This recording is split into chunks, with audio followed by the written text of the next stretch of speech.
Desembarque de jogadores do Flamengo aí, ó. Guilherme Varela, Jorjander, Arrascaeta. Léo Ortiz vai passar ali. Jogadores atendendo aí a torcida, ó. Guilherme Varela, Arrascaeta, atendendo torcedores. Matheus Gonçalves aí passando. Léo Ortiz.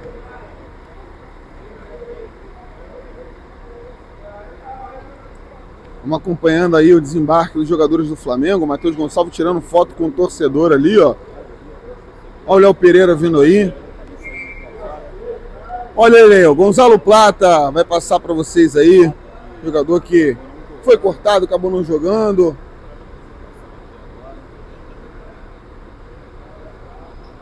Olha o Wesley aí, o Gerson, o Coringa. Galera chegando, passando aí o goleiro Agostinho Rossi. Olha o Joshua aí, goleiro Agostinho Rossi. Wesley vai atendendo torcedores. Jogadores passando aí, Juninho, Eric Pulgar, Michael, diretor de futebol José Boto aí, ó. Passando o José Boto. Cebolinha, Ayrton Lucas passando. O Pedro vai passar ali, ó.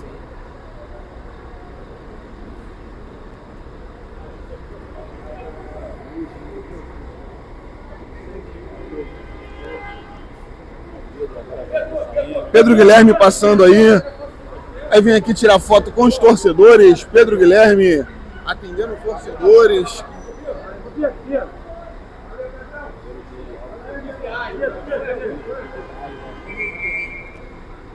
Desembarque de jogadores do Flamengo. Um Paiva aí.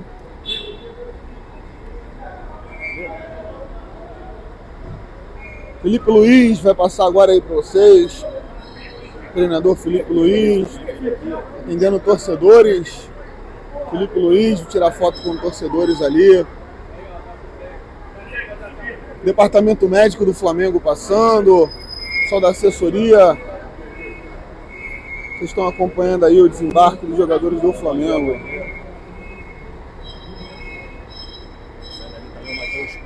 Matheus Cunha. Doutor Fernando Sasaki passando aí, ó. Ó o Bruno Henrique vindo ali, hein?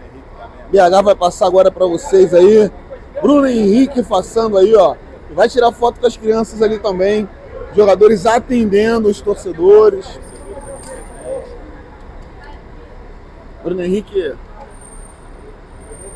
com a torcida. Tirando foto com os torcedores. Jogador do Flamengo, Bruno Henrique. Passando aí para vocês. Fala galera, saudações rubro-negras, isso aqui é Flamengo. A gente vai direto aqui para uma parte interessante da coletiva do Felipe Luiz, porque ele falou sobre a questão do Vitor Hugo, né, que teve um jornalista que trouxe ontem que não interessava ao Felipe Luiz a permanência do Vitor Hugo, que está voltando, é um meia, né, um garoto muito bom, né, um cria do Flamengo, que está voltando após não ser aproveitado, não ter a opção de compra confirmada pelo Godstep. O jogador está voltando e o Felipe Luiz, o que passaram é que ele não teria interesse de utilizar o Vitor Hugo. Olha só o que ele respondeu após a pergunta da Letícia Almeida, lá na Altitude. Olha o que o Felipe falou. A informação que saiu essa semana é que o Flamengo foi comunicado que o time, né, da Turquia, o Godstep, não vai exercer a opção de compra do meia Vitor Hugo. E, por consequência, ele vai retornar ao Flamengo. E aí a informação, que saiu também na imprensa, é que você teria dito que não conta com o jogador e que ele estaria sendo liberado para ser negociado. Queria que você explicasse, né, ou esclarecesse essa situação a respeito do meia Vitor Hugo. Obrigado. Não é verdade. Primeiro, ninguém nem mencionou o nome do Vitor Hugo para mim, da diretoria, nem o presidente, nem ninguém. Eu falo com o Boto diariamente e não foi em nenhum momento o assunto. Eu joguei com ele, eu gosto muito dele, é um jogador muito bom, importante, que não perde a bola, é um meia com muita qualidade.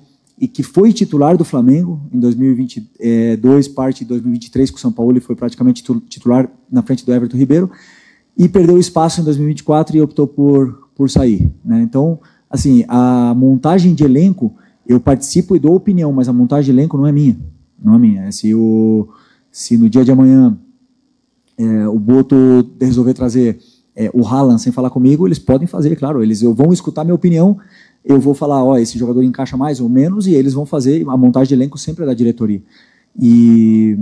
Então, no caso do Vitor Hugo, não é verdade, é um grande jogador, eu não sabia de nada. Mas, claro que virão reforços, os jogadores chegarão aqui para ajudar, outros que não estão tendo espaço e vão sair, esse é o ciclo do futebol. Sempre o importante é que tenhamos um elenco bem compensado em todas as posições, para o que aconteceu hoje. Perdemos 2 volantes, mas os 2 volantes que jogaram são top, e perdemos um lateral e o outro é top, e ainda tem um que vai voltar, e essa concorrência faz eles crescerem. Hoje, por exemplo, para mim, o melhor zagueiro do Brasil até agora, que foi o Léo Pereira, ficou fora, os outros 2 jogaram muito, então para mim isso é ter um elenco completo e equilibrado na forma para eu poder depois escolher as peças e a equipe ser forte, independente das peças que faltam. Mas, repito, ninguém falou comigo do Vitor Hugo. Mentira o que falaram por aí.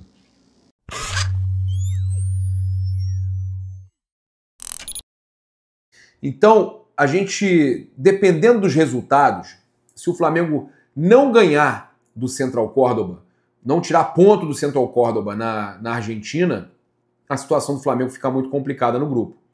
Muito complicado. Um grupo que era para passar com o pé nas costas, fácil, o Flamengo pode, de repente, ficar numa situação de passar sofrendo em segundo ou nem passar e ir para a Sul-Americana, que seria uma tragédia para o Flamengo. Mas para quem pensa em priorizar o brasileiro, não é tanta tragédia assim, não é mesmo? Agora, vamos falar sobre essa situação do grupo do Flamengo. O Flamengo enfrenta, na próxima rodada, o Central Córdoba, que pode estar com 7 pontos, e o Flamengo, ganhando, já empata com o Central Córdoba, vai para 7 também. O Central Córdoba, que deve vencer o Deportivo Táchira, ele vai para 7. Aí o Flamengo ganharia o Central Córdoba se fizer uma grande partida, o que não fez hoje. Vou falar sobre isso. Pedro muito mal, entrou muito mal no segundo tempo, mas é mais minutagem para ele. A gente espera que o Pedro comece a ter possibilidade de começar jogando, porque o Juninho muito mal aí no primeiro tempo. Muito mal. Atuou aí até uns 20 e pouco do segundo tempo. Muito mal o Juninho, errando tudo, errando passes. O Gerson também não estava numa das suas melhores noites, o Wesley também não. O BH, o Bruno Henrique, não fez absolutamente nada em campo. Então o time do Flamengo muito mal. Embora dominando a partida no primeiro tempo, o Flamengo chegou com perigo apenas uma vez com aquela do Arrascaeta. E aí eu penso que o Flamengo, no segundo tempo, o Felipe Luiz errou, porque ele demorou demais a oxigenar a equipe. Quando ele coloca o Pedro, a primeira alteração que ele faz é Juninho por Pedro. Ele não oxigena a equipe, ele troca 6 por meia dúzia, quando, na verdade, os jogadores estavam morrendo e ficaram mortos em campo, por quê? Demorou muito a trocar. Era para trocar no meio-campo ali, colocar o Luiz Araújo, o Cebolinha, o Matheus Gonçalves, o Alacian. Era para você trocar aquele meio-campo ali, dar um gás, botar jogadores jovens, botar jogadores que pudessem dar um gás para aquele time. E aí ele deixou para trocar lá para os 35, 36 minutos do segundo tempo. E quando o time já estava completamente morto. E aí o Flamengo tomou uma pressão ali no final, chegou a tomar um gol que foi anulado, chegou a ter alguns ataques perigosos ali da LDU, e num desses contra-ataques o Luiz Araújo acabou perdendo o gol que seria o gol da vitória. O Flamengo ainda chegou mais 1 ou 2 vezes, mas a questão correr o risco de voltar com uma derrota e de estar praticamente eliminado do grupo. Agora não, com o empate o Flamengo vai ter que pontuar contra o Central Córdoba, não tem jeito, tem que pontuar contra o Central Córdoba para classificar ainda como primeiro do grupo, que eu acho que é importante para o Flamengo para jogar com vantagem de decidir em casa nas oitavas. Agora, se quiser, nas quartas ou semi, ter chance de enfrentar o segundo jogo, enfrentar o time dentro de casa, tem que ter os 13 pontos. O Flamengo não pode perder mais ponto nenhum para classificar com 13 pontos, que aí ele estaria ali entre os 4 principais primeiros colocados. Mas tem que ter 13 pontos. O Flamengo não pode mais perder, tem que ter saldo, não pode mais perder ponto nenhum no grupo e classificar em primeiro, e ainda assim não será o melhor primeiro colocado. É uma campanha péssima num grupo em que o Flamengo era para sobrar, tá certo? E aí a gente tem essa situação. A LDU ainda tem chance? Tem chance, vai jogar contra o Flamengo aqui no Maracanã, mas a vida da LDU ficou um pouco mais complicada. Agora, a verdade é a seguinte, a LDU nesse momento, ela tem que torcer para o Central Córdoba disparar. Essa é a realidade. Porque se o Central Córdoba vence o Flamengo dentro de casa, vai a 10 pontos, e o Flamengo fica com 4, e a LDU pega o Deportivo Táchira, vai de 5 para 8, fica 4 pontos na frente do Flamengo. O Flamengo teria que ganhar. Aí olha que loucura. O Flamengo teria que ganhar da LDU em casa para ir para 7. O Flamengo só chegaria a 10. Teria que ganhar o Deportivo Táchira em casa para ir aos 10 que eu estou falando. De 4 para 7, 7 para 10. E aí, meus amigos? Aí que está a questão. Porque o Córdoba, enquanto o Flamengo enfrentaria a LDU no Maracanã, o Córdoba enfrenta o Táchira. O Córdoba pode chegar a 13 pontos se o Flamengo perder para ele na Argentina. E a LDU estaria com 8, correto? Mesmo o Flamengo ganhando, Flamengo com 7, a LDU com 8. O Flamengo ganha, vai para 10. Só que aí a LDU enfrenta o Central Córdoba na última rodada, com 13 pontos classificados já como primeiro colocado. Se eles decidem entregar para a LDU chega a 11 e o Flamengo só chega a 10. Entenderam o porquê que o Flamengo é obrigado a não deixar o Córdoba vencer em casa? Se o Córdoba vencer em casa, faz jogo de compadre com a LDU e ambos eliminam o Flamengo e se classificam. Jogadores do Flamengo começam a deixar o estádio da Liga Deportiva Universitária de Quito, a LDU. Jogadores passando pela zona mista, vamos ver quem para falar com a gente. Tá aí o Wesley passando, mancando um pouquinho o Wesley. Varela, jogadores do Mengão. Gerson, fala com a gente um pouquinho. Gerson, duelo difícil contra a LDU na altitude, mas o Flamengo consegue sair pelo menos com um ponto. Como é que vocês avaliam essa partida? Todo mundo sabia que ia ser muito complicada. É um jogo difícil. A altitude complica. Dor de cabeça, diversas coisas. Isso não é desculpa, mas dá os parabéns à equipe, que tentamos o tempo todo. No meu modo de ver ali, a gente podia sair vitorioso. Mas o empate também não é um resultado ruim, até porque a gente estava jogando na casa do adversário, que é um grande adversário. Agora temos, acho que se não me engano, 4 dias para a partida contra o Corinthians, que agora é a mais importante para a gente. Como você falou sobre o jogo do Corinthians, aquele brasileiro, mas também tem os próximos jogos da Libertadores. Obviamente que não é o pensamento de agora, mas o que você espera para esses próximos jogos, pensando numa classificação, quem sabe em primeiro do grupo? Não, como eu sempre falo, o jogo mais importante é sempre o próximo. Então o próximo é o do Corinthians, a gente tem que trabalhar o jogo do Corinthians, que é uma grande equipe. Então vai ser um grande jogo. Depois do jogo do Corinthians a gente já começa a trabalhar o pensamento para o jogo da Libertadores. Gerson, como é que foi o vestiário? Tudo de oxigênio, muita dor de cabeça? Vocês já sabem, né? É difícil, cara. É difícil, sabe? Vocês sabem que eu não sou um cara de dar desculpa. Mas parabenizar a equipe pela partida. Tentamos ali o tempo todo. Dificultamos o adversário, tivemos chance de sair vitorioso. Mas quando não se dá para ganhar, é importante não perder, somar pontos. Valeu, galera. Obrigado. Plata, qual a sua reação quando você soube que não poderia jogar esse confronto de hoje contra a Liga? Acho que a gente que estava aí perto de mim nesse momento sabe o que eu senti. Sabiam que eu tinha muita vontade de jogar hoje aqui delante de gente que está sempre apoiando quando eu estou com a seleção, mas fiquei muito triste, muito chateado. Minha família estava aqui também no estádio, então tinha muita vontade de jogar, mas não consegui fazer força com o meu joelho, então fiquei triste por isso. Mas estou tranquilo porque eu sei que não é nada grave e o próximo jogo eu vou estar pronto. Plata, você então tem a condição de jogo para atuar contra o Corinthians domingo? Deus quiser que sim, né? A fazer o que seja necessário para ficar pronto nesse jogo. Você que está acostumado a jogar aqui, você embora seja de Guayaquil, jogou durante muito tempo aqui em Quito. Como é que você achou a postura do Flamengo para encarar a LDU com esse desafio da altitude, ao qual os seus companheiros não estão adaptados como você? Não, muito bom. O time estava muito bom. O dia de hoje sabemos que ninguém do Flamengo está acostumado a jogar na altitude, mas eles fizeram um bom trabalho. Puderam contrarrestar cada contra-ataque de Liga de Quito, então a gente vai com um ponto muito tranquilo, muito bom de aqui. Acho que isso é importante. Queria que você pudesse falar como você lidou com essa ausência de última hora do jogador e se no seu plano inicial de jogo ele seria titular e você precisou adaptar. Sim, ele seria titular. Falei com ele antes do jogo do Vasco. Disse a ele o planejamento que eu tinha para ele nos próximos jogos. Como eu falei para vocês, é um jogador muito importante para mim. É um jogador muito especial, tem todas as qualidades e características que eu gosto. Tem a fase ofensiva, defensiva, sabe atacar espaço, mas também sabe jogar pressionado, sabe associar com os companheiros, é um jogador muito importante. Infelizmente ele sentiu uma dorzinha no joelho diferente aí, que vamos ter que esperar a análise, né, dos exames para ver o que realmente aconteceu.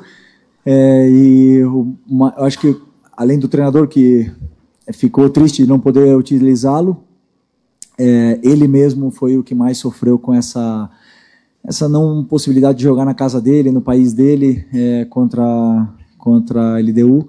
Sei que ele queria muito, ficou muito frustrado e triste e chateado por não poder jogar, mas espero que ele possa se recuperar pronto, porque ele sabe disso, que ele é muito importante para mim e para a equipe. Felipe, boa noite. Boa noite. Queria que você fizesse uma avaliação da partida e da própria postura do Flamengo. Eu conversei com alguns torcedores da LDU que se mostraram surpresos e alguns até irritados pelo fato de que a equipe da casa não conseguiu se impor, não conseguiu o domínio efetivo da partida, né? Bom, boa noite. Eu vim jogar no Equador algumas vezes, né? E sempre é muito difícil jogar, no Equador não, em Quito, desculpa, no Equador, mas na altitude de Quito. E sempre é muito difícil, já tomei aqui goleadas, também já venci um jogo aqui, mas sempre é um jogo muito complicado, porque todo o contexto é diferente. A bola é muito mais rápida, os domínios, eles escapam do pé, às vezes o jogador está acostumado a dar um passe na frente e ela vai embora, porque ela não freia, a bola vai embora. Então, conversei bastante com os jogadores e optamos por um plano de aproximação, de passes mais curtos e principalmente saber que o adversário também cansa e também corre, também tem que correr na altitude, por mais que eles estejam adaptados, estejam já totalmente aclimatados aqui, mas fazer eles correrem atrás da bola frustra e cansa, e eles não podem fazer o volume que eles costumam fazer na casa deles. Eu assisti, bota aí, desse ano praticamente todos os jogos deles, e em casa é impressionante o volume que esse time tem, né? E também analisei os times que jogaram aqui com linha de 5, sofreram muito porque eles conseguem te afundar para dentro da tua área, e com um número de cruzamentos muito altos e chutes de fora da área, rebotes, e principalmente o Arce, né, que é o cabeceador tão poderoso nesse jogo aéreo, eles acabam te empurrando e você acaba não conseguindo sair, né? Então, às vezes, dá uma falsa sensação de que o espaço está ali, mas você acelera, acaba perdendo a bola, tem que correr atrás da bola, isso depois do segundo tempo se nota muito. E então eles fizeram uma pequena mudança, jogaram com 2 volantes, eu esperava que eles tivessem um 4-3-3, e optaram por individualizar no Arrascaeta, né? Com o volante, marcou o Arrascaeta praticamente o jogo todo, mas isso nos dava a possibilidade de sair. O difícil era também acelerar, porque, como eu falei, cada passe no espaço ela vai embora. Por exemplo, o Gerson recebeu uma perfeitamente e o passe era perfeito para o Wesley se fosse no nível do mar, mas aqui acelera, ela vai embora. E isso os jogadores entenderam rápido com o treino de ontem, com o jogo de hoje, então optaram por ter um jogo mais de controle o tempo todo e esperar pelas chances aparecerem, pela atração do adversário na pressão da bola. Tivemos aí oportunidades, né, de finalizar, de chegar perto da área e depois não conseguimos fazer, mas pelo que eu vi principalmente do jogo do Táchira, é que a LDU dominou todo o segundo tempo e foram mais de 15 cruzamentos na área. Aqui foram só os últimos, se não me engano, 5 ou 10 minutos. Então eu acredito que tenha sido um jogo importante, muito bom dos meus jogadores. Eu estou muito orgulhoso do esforço que eles fizeram, porque é muito difícil jogar aqui. Felipe, boa noite. Rafael, da TV Globo. Eu queria até pegar esse último gancho que você disse sobre a opinião que você teve do desempenho dos atletas, né? Se dentro do que você pensou de estratégia, do que você pediu para eles, se você acha que eles conseguiram responder bem ao que estava combinado, e também se fisicamente os jogadores, na sua opinião, conseguiram se adaptar a essa condição, se alguém precisou de alguma ajuda extra, de repente, no intervalo. Se puder falar um pouco para a gente como é que foi seu ponto de vista sobre isso. Obrigado. Bom, primeiro o jogador, eu acho que só o Bruno, né, que pediu auxílio de oxigênio, mas assim, todos sentem, todos, só que assim, eu também peguei os dados do ano passado, dos jogadores que sentem menos ou que sofrem menos, então a função defensiva mais importante do time hoje tinha o Gerson, que era o encarregado de pressionar o zagueiro alto e também ajudar o Wesley dentro da área, então ele tinha que fazer um esforço muito grande, e ele fez de uma forma incrível esse esforço, e depois com a bola no pé, é um jogador que não perde a bola, né? Um cara que cria muito jogo. Então, assim, o Gerson foi realmente o sacrificado, talvez na parte física, pela equipe, mas depois, por exemplo, fisicamente, o Eric e o Everton, impressionante. Assim, o Everton estava bastante tempo sem jogar, correu o jogo todo, não errou quase nada, cobriu um campo, assim, cortou muita bola perigosa, é um jogador, eu sei que a torcida às vezes pega no pé, mas é um jogador muito importante. Ninguém é titular da Copa do Brasil por acaso, né? E fazendo o jogo que ele fez, então eu confio muito nele, fiquei muito feliz pelo jogo dele, fiquei muito feliz pelo jogo do Ayrton, já contra o Vasco e hoje. São jogadores que precisam dessa confiança, precisam se sentir confortáveis dentro do campo.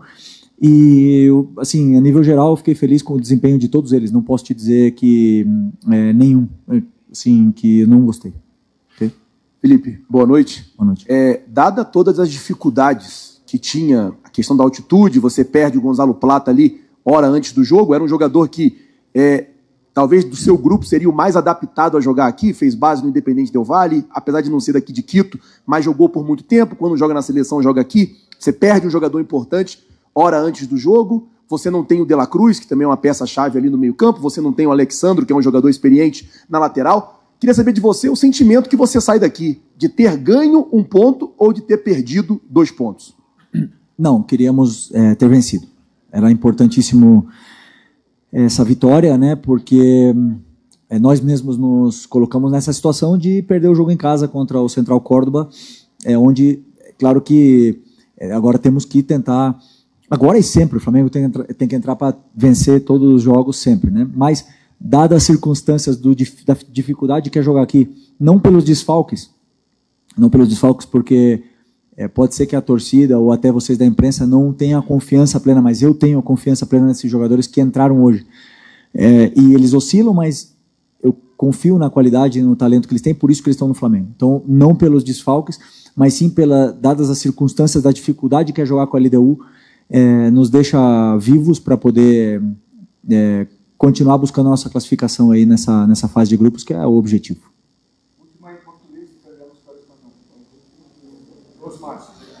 Felipe, aqui na frente, tudo bem? Boa noite. Gabriel Alfa, na Papa Azul Rubro-Negro, Revista Placar. Felipe, hoje você fez seu primeiro jogo como técnico na altitude, né? Você já atuou algumas vezes como jogador, seu primeiro jogo hoje. Eu queria que você falasse quais foram as principais diferenças na sua preparação, né? A gente sabe que a sua preparação provavelmente começou logo depois do jogo contra o Vasco, né? Que você gosta de sempre preparar o próximo jogo. Quais as principais diferenças que você encontrou de ser um técnico e ser um jogador na altitude? E se puder falar também um pouquinho sobre o Ayrton Lucas, de novo, fez uma excelente partida, sendo muito elogiado nas redes sociais. Obrigado. Cada entrevista que eu dou é quase a primeira vez em alguma coisa, né? Primeira vez no Brasileiro, primeira na Libertadores, primeira na altitude. Treinador jovem é assim. Mas estamos aí para isso, para evoluir, continuar aprendendo e melhorando. Mas, como eu respondi ao teu companheiro antes, o fato de eu ter jogado aqui e ter sido um dos jogadores que mais sofria com a altitude, me dá a possibilidade de dar alguns conselhos para os jogadores, conselhos não, algumas dicas, algumas pistas para os jogadores para poder se sentirem melhor. Mas é impossível, cada um tem uma adaptação, cada um sente de uma forma, cada um joga de uma forma, mas o plano de jogo, quando eu estudo o adversário, eu não posso olhar se está na altitude, se está no nível do mar, eu olho os números dos jogadores, os sistemas, onde estão os espaços, onde estão as manipulações, e ali eu tento dar uma solução para os jogadores para eles poderem achar e se sentir mais confortáveis dentro do campo. Depois, a decisão dentro do campo são deles, se eles têm que acelerar, se eles têm que segurar mais o jogo, se é o momento de chutar de fora da área, se é o momento de cruzar. Então, a escolha são deles, né? Mas a única coisa que eu falo, assim, que eu tentei falar para eles o que eu achava de quando a gente jogava aqui, o que servia mais para a equipe. E eles, às vezes, a maioria deles já jogou aqui, sabe perfeitamente como é que se sofre, não tem o que fazer, se sofre. Aqui você vem para sofrer. É impossível desfrutar do mesmo jeito que no nível do mar, né? Mas é uma dificuldade que temos pela frente, e essa é a beleza da Copa Libertadores, na minha opinião. Eu acho uma experiência bonita poder jogar na altitude. Desculpa, do Ayrton. Então, eu já elogiei ele depois do jogo do Vasco para ele, para o grupo também. O Ayrton precisava de um jogo sólido, um jogo onde ele dominasse a lateral outra vez, que ele se sentisse dono da posição, onde ele controlasse os tempos e de ataque e de defesa, e contra o Vasco ele não errou passes, ele fez o time andar muito rápido, uma forma rápida, e depois ele deu uma solidez defensiva para a equipe, e principalmente a bola aérea no jogo da defesa da área, que era uma coisa que a própria torcida pegava no pé. Ele teve que marcar o Vegete praticamente todo o jogo, e ele fez perfeito. O tempo que ele durou, como eu falei, ele estava sem sequência, e é muito difícil o jogador desempenhar sem a sequência. E aí hoje, com o jogador com confiança e com sequência, a gente vê o Ayrton que veio para o Flamengo, esse Ayrton que me deixou no banco, o Ayrton que é capaz de chegar na seleção brasileira, e pode muito mais, pode muito mais. E nós vamos, pouco a pouco, dando esses pouquinhos de confiança para ele evoluindo aí e continuar crescendo junto com a equipe, que ele é muito importante para a gente.